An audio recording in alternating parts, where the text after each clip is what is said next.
Bien, yo tengo un encargo del Señor que lo he estado presentando en otras localidades donde he estado visitando a los hermanos y quisiera también dejar ese encargo con ustedes. Y este encargo tiene que ver con el libro de Apocalipsis. Y el encargo es el siguiente, de que debemos ser motivados y desafiados a leer el libro de Apocalipsis. Es como una instrucción del Señor, especialmente para su iglesia en este tiempo. Yo tengo la sospecha que la he ido corroborando en otras localidades, pero quiero hacer aquí igual la pregunta. ¿Cuántos de ustedes leen habitualmente el libro de Apocalipsis? Casi en todas las localidades hay uno y aquí también hay uno. Pero la inmensa mayoría no lo lee. Ahora nosotros decimos que toda la Biblia es la palabra de Dios y que por lo tanto tenemos que escudriñar todas las escrituras, pero por alguna razón el último libro de la Biblia, el Apocalipsis, donde culmina todo, si comparáramos la Biblia como una película, el Apocalipsis es el final de la película.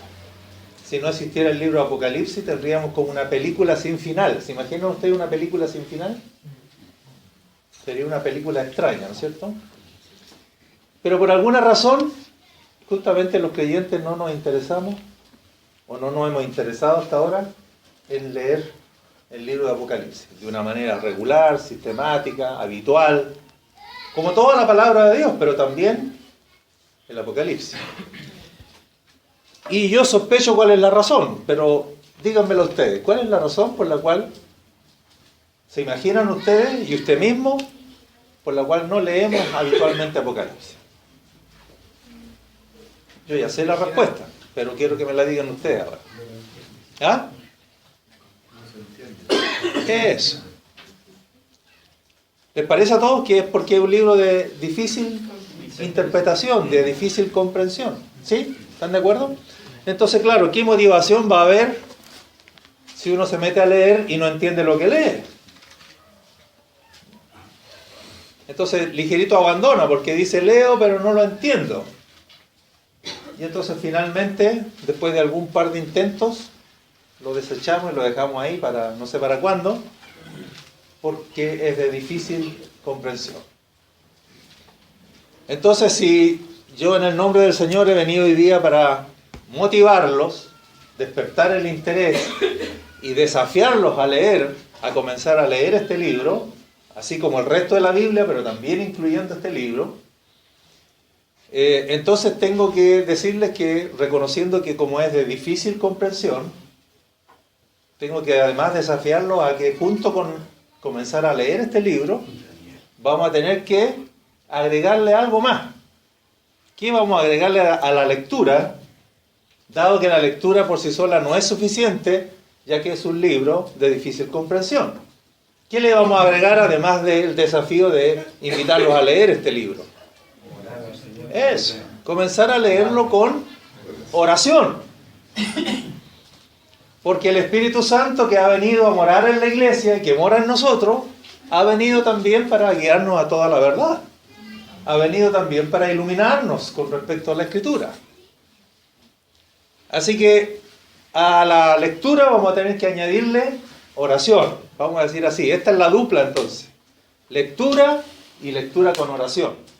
Lectura y oración pidiéndole al Señor, al Espíritu Santo, que haga de este libro aparentemente incomprensible, haga de este libro un libro entendible, motivante, desafiante, como toda la palabra de Dios. ¿Amén? Ese es el desafío.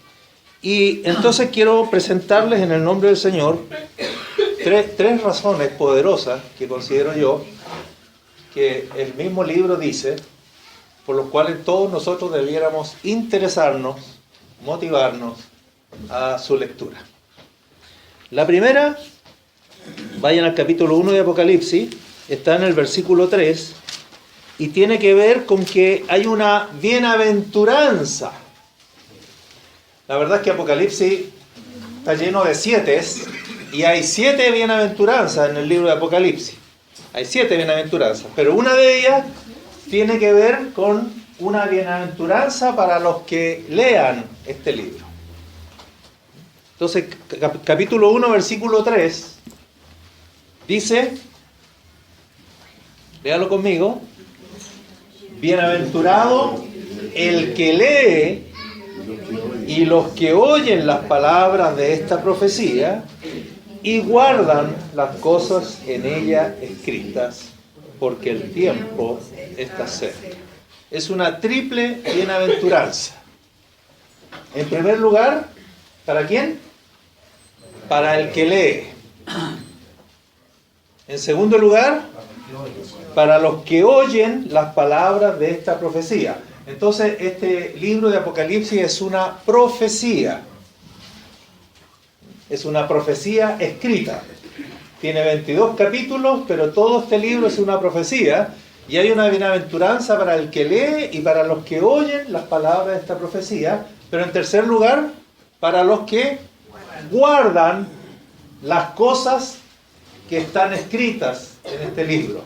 Guardar quiere decir que hay que atesorar, que hay que retener, que no se trata aquí de simplemente leerla y olvidarla, hay que mantenerla siempre en la memoria, hay que estar consciente de ella, ¿no? Hay que atesorarlas como algo de valor que no debemos olvidar.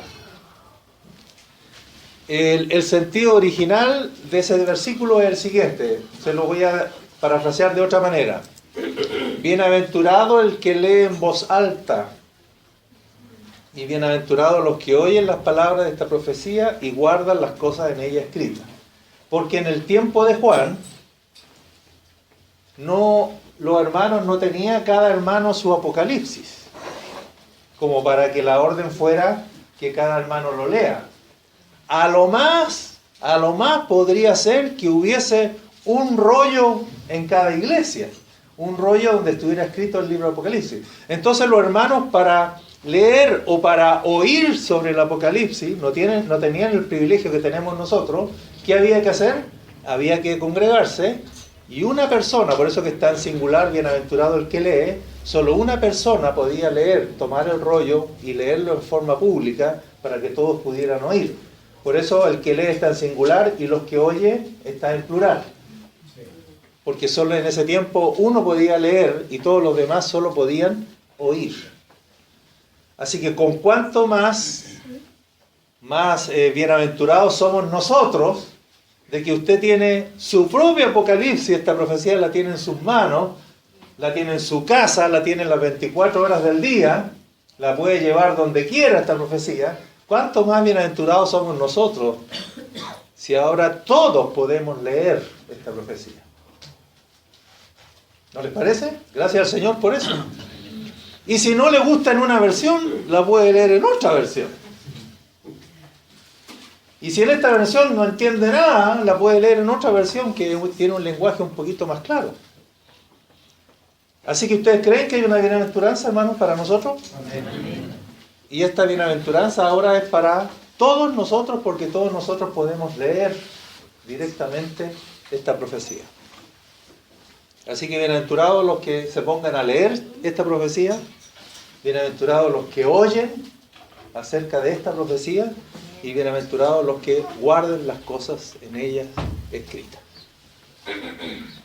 ¿Decimos amén? Amén. ¿En qué consiste esta bienaventuranza?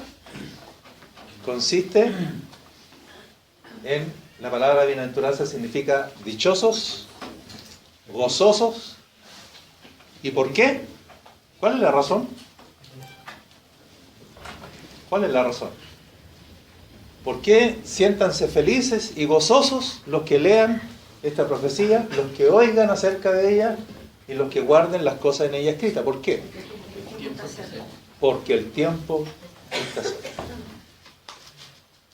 Y si estaba cerca hace 2000 años, cuando a Juan se le dio esta profecía, el tiempo ya estaba cerca, ¿cuánto más para nosotros?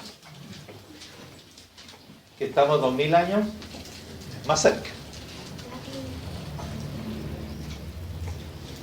¿Se entiende, hermano? ¿Y por qué hay una bienaventuranza? Porque el tiempo está cerca. Porque quiere decir entonces que el Señor desea que nosotros estemos apercibidos de las cosas que vienen.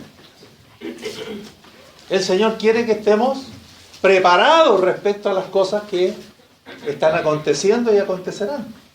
El Señor no quiere un pueblo ignorante. El Señor no quiere un pueblo que no sabe leer las señales de los tiempos. El Señor no quiere un pueblo que no sabe discernir el momento que estamos viviendo o el tiempo que estamos viviendo. El Señor nos quiere apercibidos. El Señor nos quiere preparados, con un pueblo con entendimiento. Una de las promesas del libro de Daniel es: los entendidos comprenderán. Entonces, dígame si no es una bienaventuranza que el Señor quiere que su pueblo sepa lo que va a ocurrir, lo que está ocurriendo, lo que viene, por qué van a ocurrir, y que nosotros sepamos para dónde van las cosas, en qué dirección van y cuál es el final de los acontecimientos finales. ¿Es una bienaventuranza o no? Claro que es una bienaventuranza. Mientras los de afuera no saben por qué pasa lo que pasa, no saben de dónde vienen ni para dónde van, el pueblo del Señor tiene que saber. Y el Señor dejó esta profecía, y la dejó con esta bienaventuranza para los que leen. Como que el Señor sabía que no íbamos a estar muy interesados en meternos. Así que Él puso ahí un incentivo, ¿no? Nos puso un caramelo ahí. Y dice: métete porque hay una bienaventuranza. Tienes que saber lo que viene. El Señor quiere que tengas claridad. Como dice Pablo escribiendo a los tesalonicenses, dice: es verdad que el Señor viene como ladrón, pero no para nosotros, dice Pablo. No para la iglesia. Porque nosotros somos del día y no de la noche. Aleluya. Qué hermoso, ¿eh? Cuando el Señor regrese, su iglesia lo estará esperando. Cuando el Señor regrese, la iglesia estará preparada y lista para recibirlo. Así que no desechemos este último libro de la Biblia, esta profecía que está escrita para nosotros, para iluminarnos respecto a los acontecimientos que están ocurriendo y que vendrán. Para que sepamos a ciencia cierta lo que viene y lo que nos espera. Gracias al Señor. Esta misma bienaventuranza, hermanos, está al final del libro, en el capítulo 22. Apocalipsis tiene 22 capítulos. Vuelve a repetirse al finalizar, o sea, al comenzar aparece esta bienaventuranza y al terminar la vuelve a reiterar. En el capítulo 22, versículo 7. ¿Alguno de ustedes me ayuda con la lectura? 22:7. Al principio y al final del libro se reitera esta bienaventuranza. ¿Quién la lee? En el 22:7. Y aquí vengo pronto. Bienaventurado el que guarda las palabras de la profecía de este libro. Amén. He aquí vengo pronto, dice Cristo.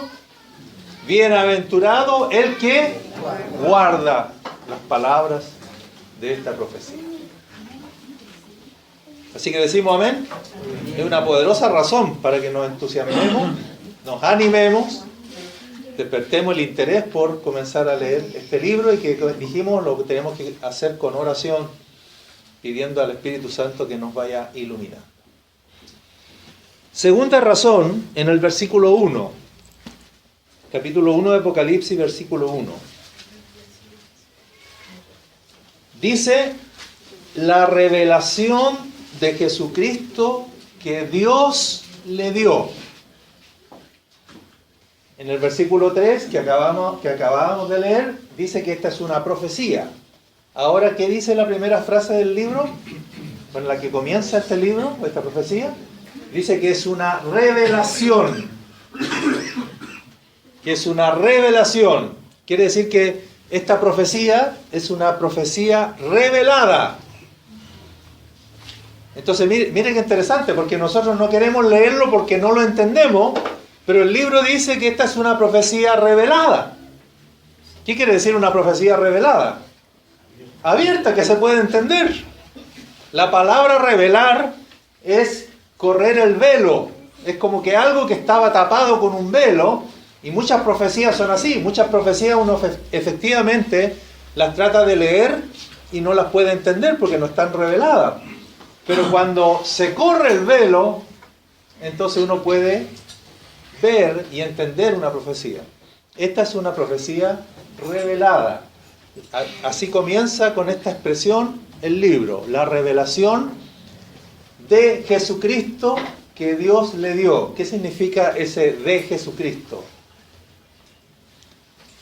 La revelación que pertenece a Jesucristo. ¿Por qué pertenece a Jesucristo? La frase que sigue. Porque Dios se la dio. Porque Dios el Padre se la dio. Así que esta es una revelación que tiene dueño, y esta revelación es de Jesucristo. Esta revelación le pertenece a Jesucristo porque Dios el Padre se la dio a Él y no a otro. Esta revelación tiene dueño. Y el dueño de esta revelación es el Señor Jesús, porque Dios el Padre se la dio. Ahora, ¿para qué Dios el Padre se la dio? Y aquí está la segunda razón por la cual tenemos que interesarnos en esta profecía. ¿Qué dice? Para manifestar a sus siervos las cosas que deben suceder pronto.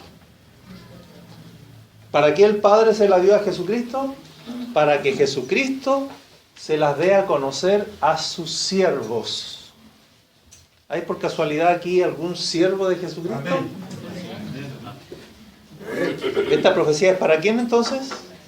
Se la dio el Padre a Jesucristo para que Jesucristo le dé a conocer a sus siervos. ¿Qué cosas le dé a conocer a sus siervos? Las cosas que deben suceder pronto.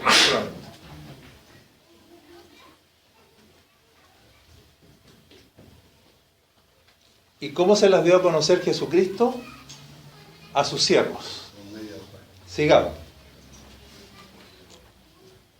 Y la declaró el Señor Jesucristo, el Padre se la dio a Jesucristo, y como Jesucristo tiene el propósito de dárselas a conocer a sus siervos, la declaró enviándola por medio de su ángel a su siervo Juan.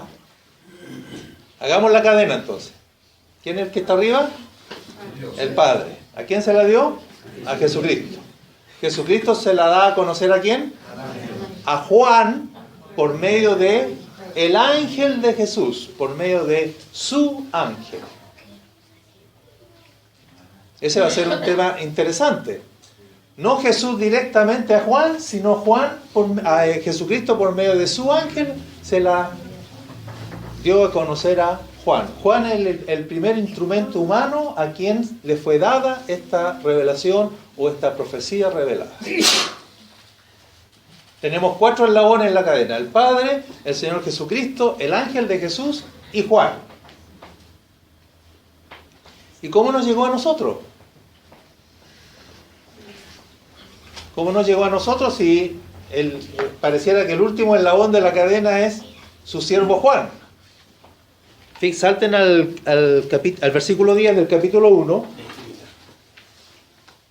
y aparece otro elemento interesante. Dice Juan: yo estaba en el Espíritu en el día del Señor y oí detrás de mí una gran voz como de trompeta que decía: yo soy el Alfa y la Omega.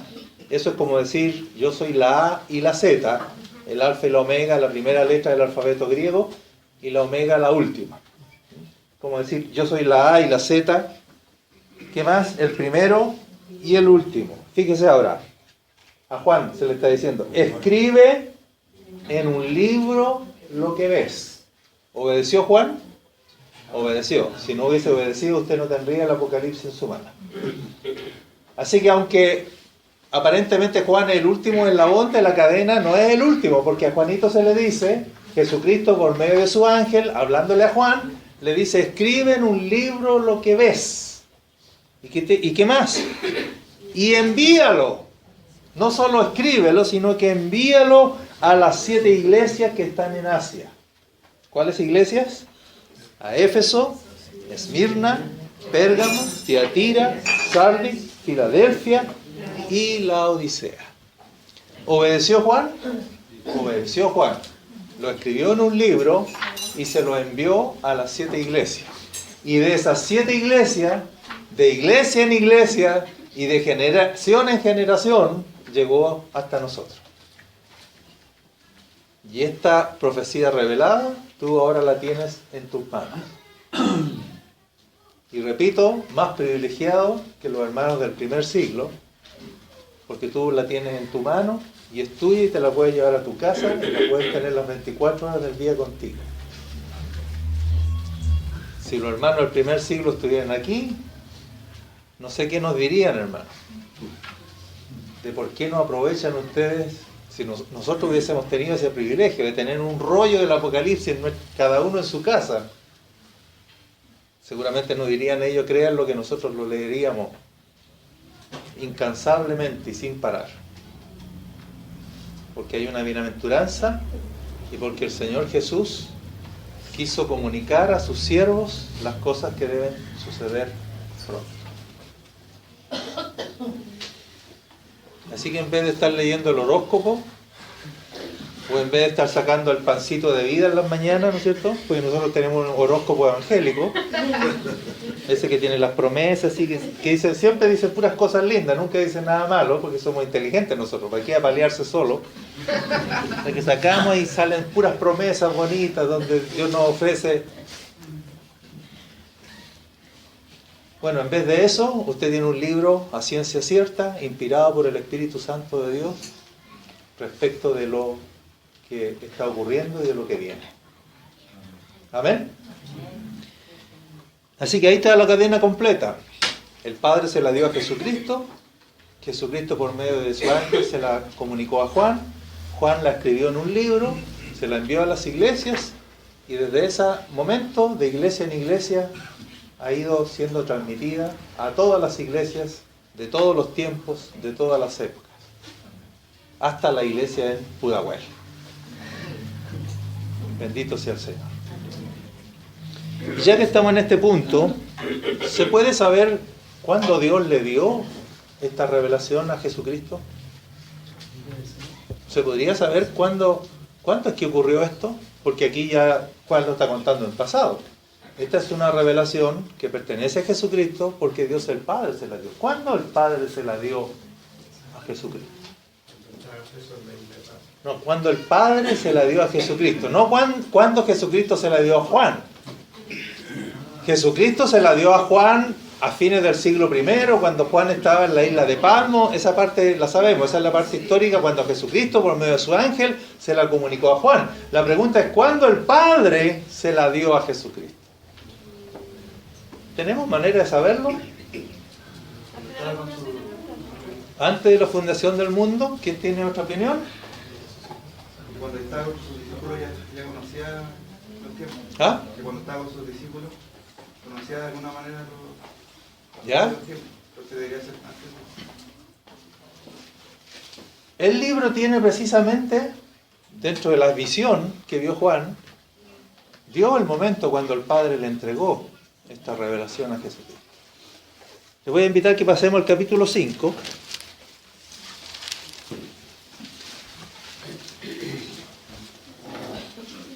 Pero antes de leer en el 5, quiero explicarle un poquito el 4. Porque no tenemos tiempo para estudiarlo ahora, pero sí decirle las cosas gruesas. En el capítulo 4, Juan es invitado a subir al cielo. Y él dice que en el Espíritu subió al cielo. Y lo primero que vio cuando llegó al cielo, esto dice el capítulo 4, dice que vio un trono establecido en el cielo y en el trono uno sentado. Y esa es una visión de Dios el Padre. El Padre está sentado en un trono establecido. Eso quiere decir en un trono inconmovible, en un trono firme. Recién cantábamos de Cristo, tu trono, oh Dios, por el siglo y hasta el siglo.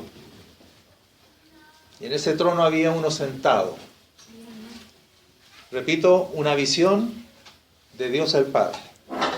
Entonces en el 5.1, fíjense ahora, dice: y vi en la mano derecha del que estaba sentado en el trono un libro escrito por dentro y por fuera, sellado con 7 sellos.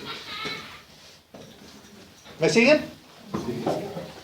El capítulo 5 comienza diciendo entonces, después de describir a ese que estaba sentado en el trono, dice: me fijé que en la mano derecha de este que está sentado en el trono, que es una visión de Dios el Padre, este tenía en su mano derecha un libro que tenía la particularidad de estar escrito por dentro y por fuera, o sea, estaba escrito completo, pero con un pero. Está sellado con 7 sellos. ¿Qué quiere decir? Que sean 7 sellos con los cuales está cerrado este libro. La palabra 7, porque uno podría decir con 3, o por qué no con 5 sellos, por qué no 6, ¿qué quiere decir que sean 7 sellos? Es para decirnos que está completamente cerrado. No se puede mirar ni leer nada del contenido, ni mirarlo ni leerlo, porque está completamente sellado, completamente cerrado. No hay manera de saber nada de su contenido. Entonces un ángel, dice el versículo 2, un ángel fuerte que pregonaba a gran voz, preguntó, gritando a toda voz: ¿quién es digno de abrir el libro y desatar sus sellos? Y qué tremenda esta escena. Y ninguno, ni en el cielo. O sea, no había ningún ángel digno, no había ningún serafín digno, no había ningún querubín digno,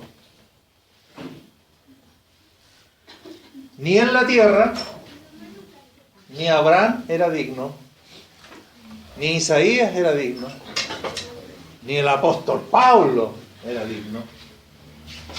¿Dónde más nadie? Ni debajo de la tierra. ¿Qué quiere decir esa expresión, debajo de la tierra? El mundo de los espíritus. No había ninguno digno de abrir el libro, ni de leerlo, ni de mirarlo.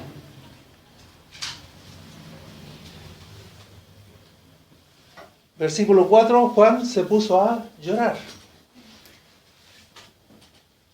Porque si no hay ninguno digno que pueda tomar el libro, romper sus sellos, no vamos a poder saber lo que ese libro dice. No vamos a poder saber el contenido de ese libro. Todos vamos a quedar ignorantes de lo que allí está escrito. Versículo 5, y uno de los ancianos me dijo: no llores, Juanito. He aquí que el león de la tribu de Judá. ¿Quién será ese? ¿Quién será ese el león de la tribu de Judá? La raíz de David ha vencido para abrir el libro y desatar sus 7 sellos. ¿Quién es ese? El Señor Jesucristo. El Señor Jesucristo ha vencido. Como está diciendo, ya venció y por eso es digno de abrir este libro. La pregunta es: ¿cuándo venció? Este que es llamado aquí el león de la tribu de Judá, la raíz de David. Él ha vencido. ¿Cuándo venció? En la cruz y en la resurrección, lo que hemos celebrado hoy día, lo que hemos hecho memoria hoy día. Allí venció este león de la tribu de Judá. Puesto que venció en la cruz y en la resurrección, Él es digno. Así que esta no es una escena que se pudo haber cumplido cuando Cristo estaba en su ministerio terrenal. Esta es una escena que ocurre después que el Señor pasó por la cruz, después que resucitó y después que fue exaltado. Esta es una escena que ocurrió cuando el Señor llegó a los cielos, después de haber pasado por la cruz y la resurrección. Entonces esta escena se hizo realidad. Fue hallado uno digno de tomar el libro, de abrir sus sellos. ¿Quién es este? Versículo 6. Y miré y vi que en medio del trono y de los 4 seres vivientes y en medio de los ancianos, o sea, ocupando el centro-centro. Estos son círculos concéntricos. El primer trono es el primer círculo, después los 4 seres vivientes son un segundo círculo, después los 24 ancianos son un tercer círculo, pero en medio de todos estos círculos, en el centro-centro, en el primer círculo, en el medio del trono, ¿a quién vio Juan? Estaba en pie un cordero como inmolado. El hecho que esté en pie como inmolado comprueba lo que acabamos de decir. ¿Cuándo venció este cordero y se hizo digno de abrir el libro? ¿Cuándo venció? Cuando pasó por la cruz y la resurrección. Porque aquí la expresión estaba en pie un cordero como inmolado. ¿Qué quiere decir la palabra inmolado? Que tiene las marcas y las huellas de haber sido sacrificado este cordero. Y sin embargo, milagrosamente está en pie. Está en pie, pero con las marcas de haber sido ofrecido en sacrificio. En otras palabras, con las marcas de haber sido degollado. Pero está en pie. Aleluya. Un cordero que tiene las marcas de haber sido sacrificado. Pero ahora está en pie porque Dios el Padre resucitó a Jesucristo. Y lo exaltó hasta lo sumo. Y este cordero fue hallado digno. Este es el hallado digno, el cordero como inmolado, que tenía 7 cuernos y 7 ojos. ¿Cuántos cuernos tiene un cordero? 2. ¿Y cuántos ojos tiene un cordero? 2. Pero este tiene 7 cuernos. ¿Y cuántos ojos tiene? 7. Una de las cosas bonitas de Apocalipsis es que todos los simbolismos que se usan están interpretados. Porque les acabo de decir que esta es una profecía revelada. Así que si nosotros somos cuidadosos para leer, no tenemos que inventar interpretaciones, simplemente tenemos que leer con cuidado. Porque uno dice, ¿y qué significará que este cordero tiene 7 cuernos y 7 ojos? De partida el número 7 nos dice algo, pero ¿qué significará? Los 7 cuernos y 7 ojos. ¿Alguien siga leyendo, por favor? Para que vean que no hay que inventar nada. ¿Sí? ¿Quién? Fuerte. Hablen fuerte porque se está grabando para que se hagan famosos y salgan en la grabación. Ya, fuerte.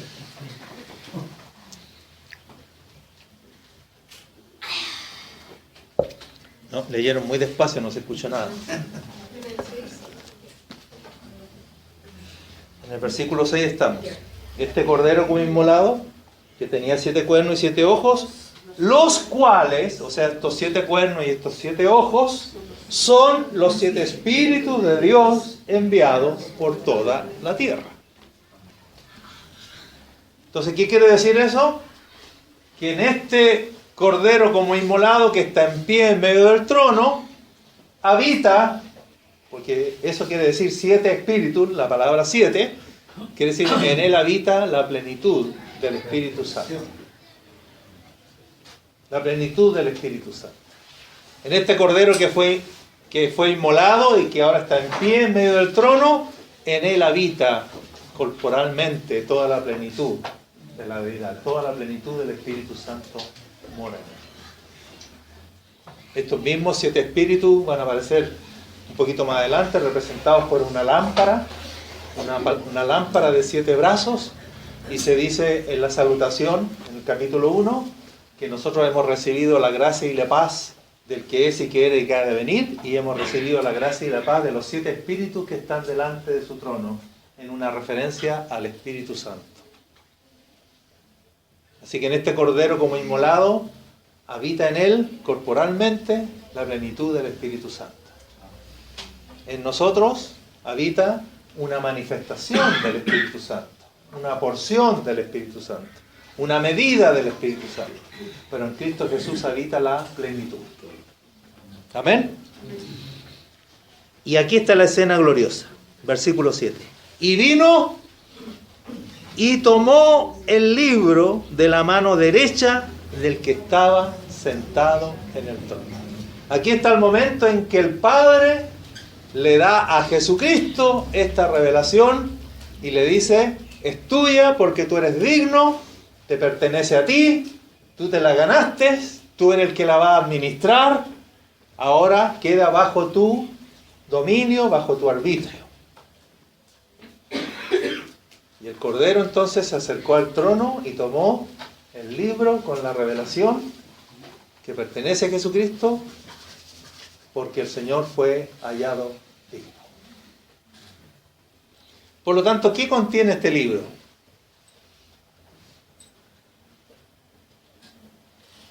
Contiene todos los acontecimientos que desde que Cristo fue exaltado hasta que Él vuelva, incluso hasta la eternidad futura, todos los acontecimientos que se iban a desarrollar a partir de ese momento. Y noten la complementación perfecta. Los evangelios, ¿hasta dónde llegan los evangelios? ¿Dónde terminan los evangelios? Terminan en el momento en que el Señor resucita y asciende a los cielos.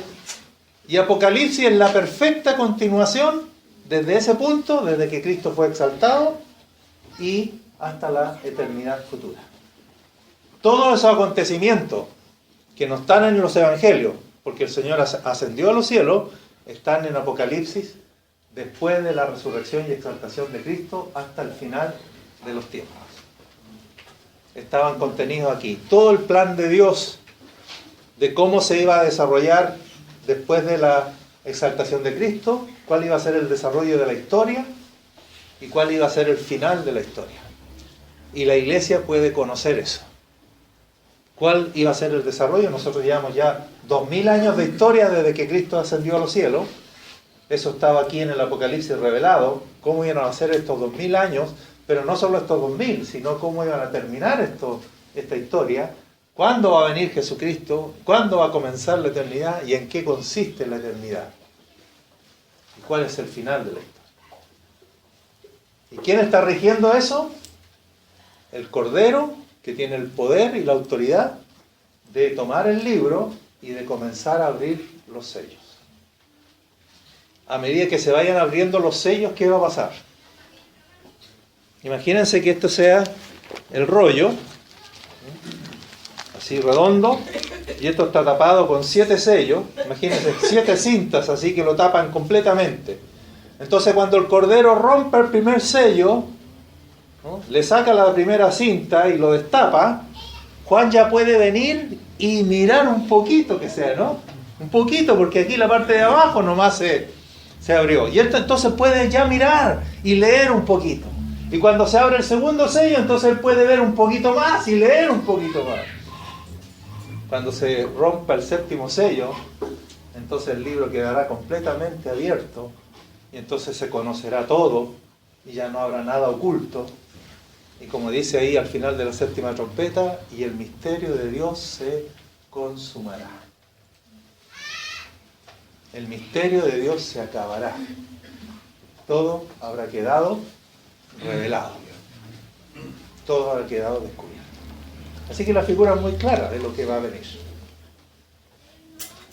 Mientras tanto, hay uno que fue hallado digno, que se va a sentar a la derecha del trono de Dios y que a partir de ese momento va a comenzar a regir la historia. Qué alentador para la iglesia saber que el que está en el trono y el que está gobernando es Cristo. No es el diablo el que está reinando. Satanás solo está haciendo lo que el Señor Jesucristo le permite hacer. Y él, aunque no lo quiera saber o no lo quiera creer, no es más que un instrumento en las manos del Señor Jesús para hacer la tarea que le corresponde hacer. Así es. Pero el que rige, el que tiene la última palabra, el que es Señor de señores y Rey de reyes, es este Cordero como inmolado. Amén.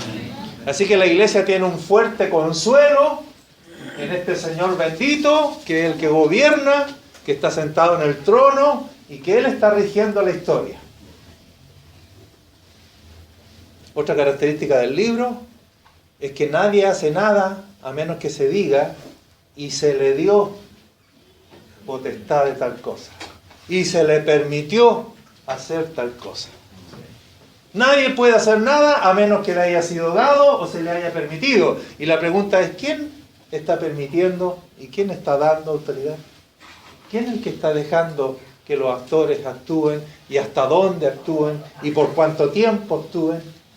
¿Quién es sino el que está sentado en el trono? Aleluya. Gócese conmigo ahora, hermano, a partir del 5:8, la reacción que hubo cuando el Cordero tomó el libro. ¿Ustedes lo han leído eso, no? Vamos a tratar de, en el espíritu, imaginarnos esta escena, hermano. ¿Qué pasó? Cuando hubo tomado el libro, ¿quién? El Cordero, los 4 seres vivientes, el primer círculo que rodea el trono, y los 24 ancianos, el segundo círculo que rodea el trono, se postraron delante del Cordero. El Cordero recibe adoración. El Cordero es digno de ser adorado. Todos tenían arpas y copas de oro llenas de incienso. Y otra vez, fíjense, los símbolos están todos interpretados. Uno dice, ¿qué significa que estos 24 ancianos tienen arpas y copas de oro llenas de incienso? ¿Cuál es el significado? Dice, y a continuación está la frase, ¿qué son estas copas de oro llenas de incienso? Que son las oraciones de los santos. ¿Cuál es la idea? Que este Cordero va a responder las oraciones de todos los santos hechas por los siglos de los siglos. Ninguna oración cae en tierra. Las oraciones están siendo guardadas en estas copas de oro como incienso delante de Dios. Y claro, Dios responde las oraciones en forma inmediata. Las oraciones, como vamos a decir así, más personales, más individuales, pero hay una oración final que Dios tiene que contestar. ¿No es cierto? Porque todos nosotros a veces pedimos por el pan, por la vestimenta, por alguna gracia en particular, pero la iglesia por los siglos y los santos del Antiguo Testamento y el pueblo de Dios desde que se inició en el Antiguo Testamento ha tenido un clamor porque venga el reino de Dios. Amén. Que se haga la voluntad de Dios aquí en la tierra como se hace en el cielo. Hay una oración y esa oración, esa petición final que está detrás de todas nuestras oraciones individuales, un día va a ser contestada y va a ser contestada por el Cordero de Dios. Así que estos se postran delante del Cordero y le ofrecen al Cordero estas copas de oro llenas de incienso que son las oraciones de los santos. ¿Y qué más? Y cantaban un nuevo cántico diciendo, digno eres de tomar el libro y de abrir sus sellos, porque tú fuiste inmolado y con tu sangre nos has redimido para Dios de todo linaje y lengua y pueblo y nación, y nos has hecho para nuestro Dios reyes y sacerdotes, y reinaremos sobre la tierra. Esa es la adoración de los 4 seres vivientes y de los 24 ancianos. A continuación dice, versículo 11, y miré y oí la voz de muchos ángeles alrededor del trono. Aparece otro círculo ahora. No lo había mencionado Juan, ahora lo menciona. Otro círculo. ¿Y este círculo quién lo compone? Ángeles. ¿Y cuántos ángeles componen este círculo? Su número era millones de millones. ¿Pueden imaginarse, hermano? Un coro angelical de millones y millones de ángeles formando otro círculo alrededor del trono. Les dije entonces que el trono era un primer círculo, los seres vivientes eran un segundo círculo, 24 ancianos, un tercer círculo y ahora un cuarto círculo compuesto de ángeles, de millones y millones de ángeles, que decían a gran voz. Miren lo que proclaman los ángeles. ¿Qué proclaman los ángeles? El Cordero que fue inmolado es digno de De tomar 7 cosas. Para seguir con los 7. ¿Cuál es la primera? De tomar el poder, las riquezas, la sabiduría, la fortaleza, la honra, la gloria y la alabanza.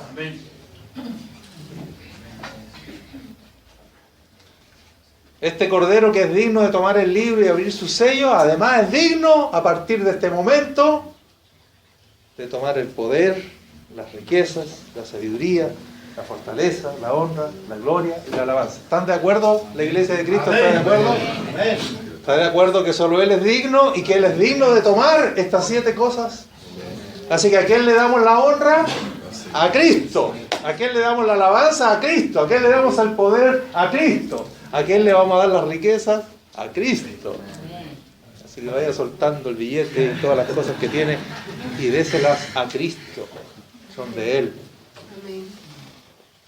Es digno de tomarlas. Y mire, para terminar, hermanos, adoración universal. Están adorando los 4 seres vivientes, están adorando los 24 ancianos, están adorando millones y millones de ángeles, y termina diciendo, y a todo lo creado. A ver, ¿entiende eso? Todo lo creado. Que está en el cielo, y sobre la tierra, y debajo de la tierra, y en el mar, las ballenas, los peces, las sardinas. ¿Qué más? Se me perdió el versículo. Y a todas las cosas que en ellos hay, o sea, no solo estas cosas, sino lo que hay en los cielos, lo que hay en la tierra y lo que hay en el mar. Oí decir al que está sentado en el trono, a Dios el Padre, y al Cordero, sea la alabanza, la honra, la gloria y el poder por los siglos de los siglos.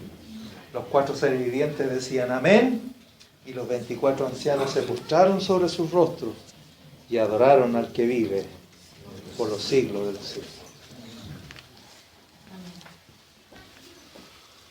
Aleluya. Parece que este momento es un momento histórico.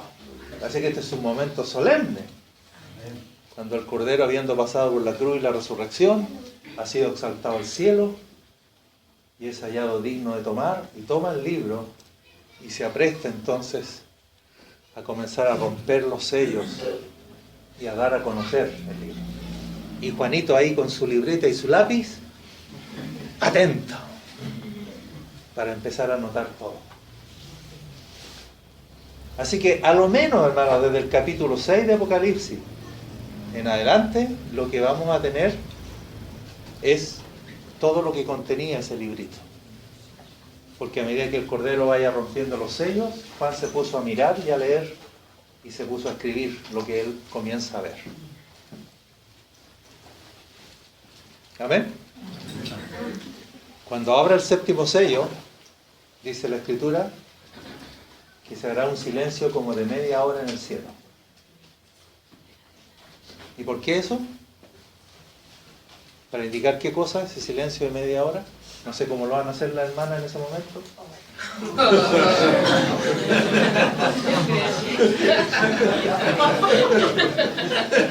No va a ser fácil, tenemos que reconocer que no va a ser fácil. Está el silencio por media hora.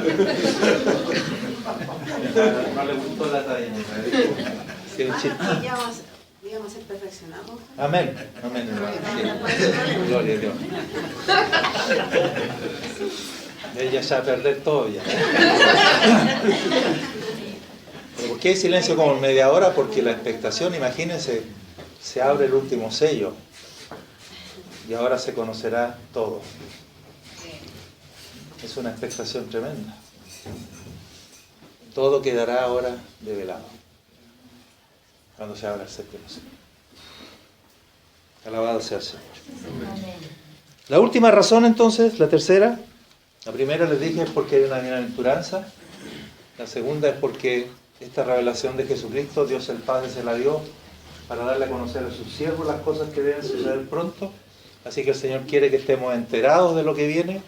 El Señor quiere que estemos conscientes de las cosas que van a ocurrir, que están ocurriendo y que van a ocurrir. Y en tercer lugar, por lo cual debiéramos adentrarnos en este libro todos nosotros, está en el capítulo 22, versículo 10. 22:10. Y dice, una de las instrucciones para Juan es: no selles las palabras de la profecía de este libro, porque el tiempo está cerca. Quiero que lo comparen con lo que el ángel le dijo a Daniel, porque el Antiguo Testamento también tiene un Apocalipsis, y el Apocalipsis del Antiguo Testamento se llama el libro de Daniel. Entonces vayan a Daniel, por favor, en el último capítulo, al igual que aquí en el Apocalipsis, solo que el Daniel es más cortito, tiene 12 nomás. Y en el último capítulo de Daniel, capítulo 12, versículo 8, miren la diferencia que hay entre Daniel y Apocalipsis, el Apocalipsis de Daniel y el Apocalipsis de Juan. Miren la tremenda diferencia. Dice el 12:8. Daniel estaba viendo cosas, muchas de las mismas que ve Juan, y él no entendía nada, Daniel. Dice en el 8, y yo oí, mas no entendí. Está igual que nosotros cuando leemos Apocalipsis. ¿Ya? Y entonces dije, cuando uno no entiende, ¿qué tiene que hacer? Preguntar. Y dije, Señor mío, ¿cuál será el fin de estas cosas? De esto que me están mostrando. Y la respuesta es un poco chistosa. Él le respondió y le dijo, anda, Daniel. El argentino, este ángel.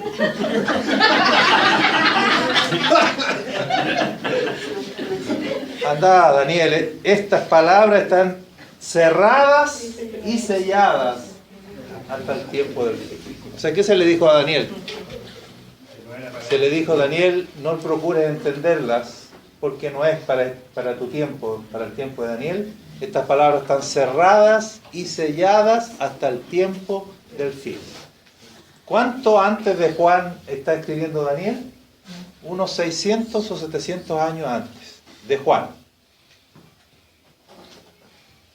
Y unos 600 años antes de Juan no era el tiempo del fin, por lo tanto se le dice, no trates de entender, y quedaron selladas y cerradas hasta el tiempo del fin. Hoy día Daniel está abierto. ¿Por qué? Porque estamos en el tiempo del fin. Y podemos entender lo que Daniel no entendió.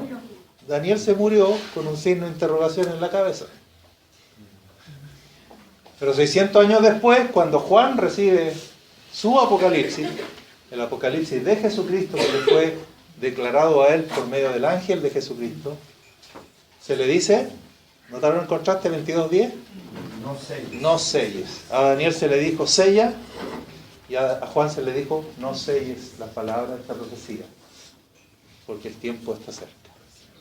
Ustedes no sé si lo saben, pero el tiempo del fin comenzó con la primera venida de Cristo.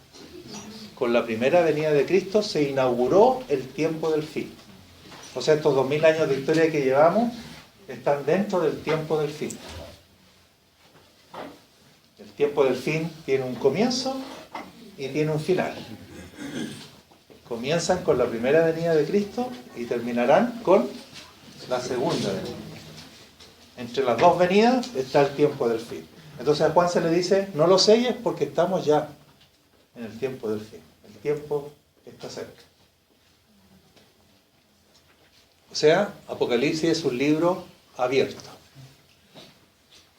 Así que nosotros no tenemos que dar la excusa de Daniel, mas yo leí y no entendí.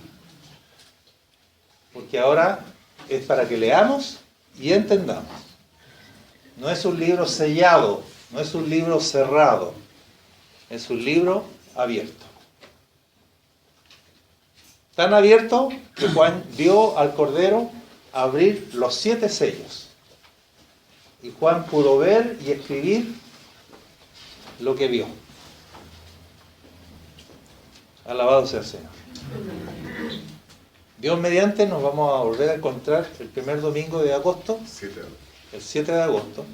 Entonces para ese día ustedes van a traer como tarea leerse desde el capítulo 6 de Apocalipsis hasta el 11, que es todo el recorrido del Cordero abriendo cada uno de los sellos hasta el final.